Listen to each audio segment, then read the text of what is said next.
পিছনে আমরা সিজদা দেই, সে ইমামকে বলেছে যদি মসজিদের কাছে আসে তাকে নাকি ল্যাংটা করে পিটিবে। কত বড় জালেম! বাংলাদেশের মানুষ ভূমিকম্পের কারণ বুঝতেছে। ভূমিকম্পের কারণ তো এটাই, এই দেশের মুসলমানের হাতে আল্লাহর ঘর ভাঙা হয়। যার হাতে আল্লাহর ঘর ভাঙে সে মুসলমান হইতে পারে না।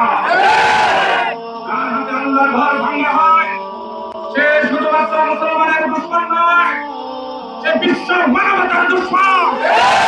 তার কারণে বাংলাদেশে ভূমিকম্পের মতো আযাব আসতেছে।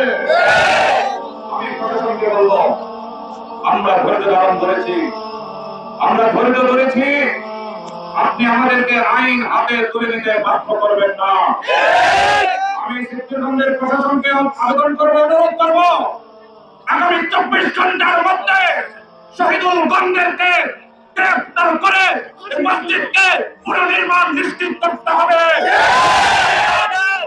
আর নয়, এই বাংলার জনগণ, সিদ্ধিরগঞ্জের জনগণ আইনকে নিজের হাতে তুলে নিতে বাধ্য হবে।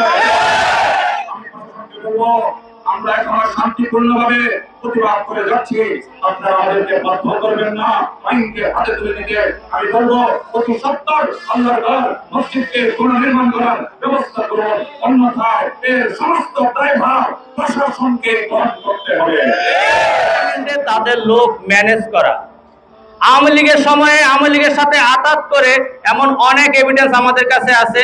ম্যানেজ করে তারা জমির অংশ কিনে ভূমিদস্যুতা করত। তাদের খিদা এত যে জমি, অন্যের জমি ভোগ দখল করতে করতে এখন তারা এই খিদার ধারণায় মসজিদটাকে পর্যন্ত ছাড় দেয় নাই। আমি আপনাদেরকে বলতে চাই, আমি প্রথম যখন এই মসজিদটাকে এদিক দিয়ে যাওয়ার পথে দেখলাম ভাঙতেছে, তো আমরা মনে করছি যে হয়তো সরকারি ভাবে হচ্ছে, যেহেতু সরকারি ভাবে বড় একটা প্রতিষ্ঠান এখানে হচ্ছে।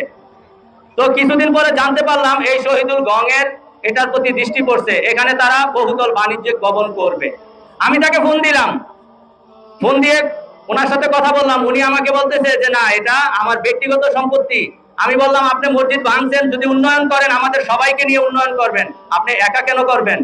এটার সদুত্তরে উনি উত্তর দিলেন যে এই মসজিদের জায়গা আমার, এই মসজিদ আমার, আমি কিনে নিয়েছি, আমি এখানে একা করব, আবার অন্য কাউকে কেন ডাকবো? আমি বলেছি যে যদি আপনি আপনার নিজের মসজিদ হয়, আপনার যদি কিনা সম্পত্তি হয় 1992 এবং 93 সনের 2টি ওয়াকফ দলিলে এই মসজিদের মালিক যে সালাউদ্দিন সাহেব, উনি ওয়াকফ করে গেছেন, উনি এটা মানতে নারাজ। পরের দিন, আমি একটু দীর্ঘায়িত করতেছি, আপনাদের সবার এটা জানা প্রয়োজন আছে। পরের দিন উনি বিএনপির একজন কেন্দ্রীয় নেতা দিয়ে আমাকে ফোন দিয়েছেন, আমাকে হুমকি দিয়েছেন যে তুমি এটা নিয়ে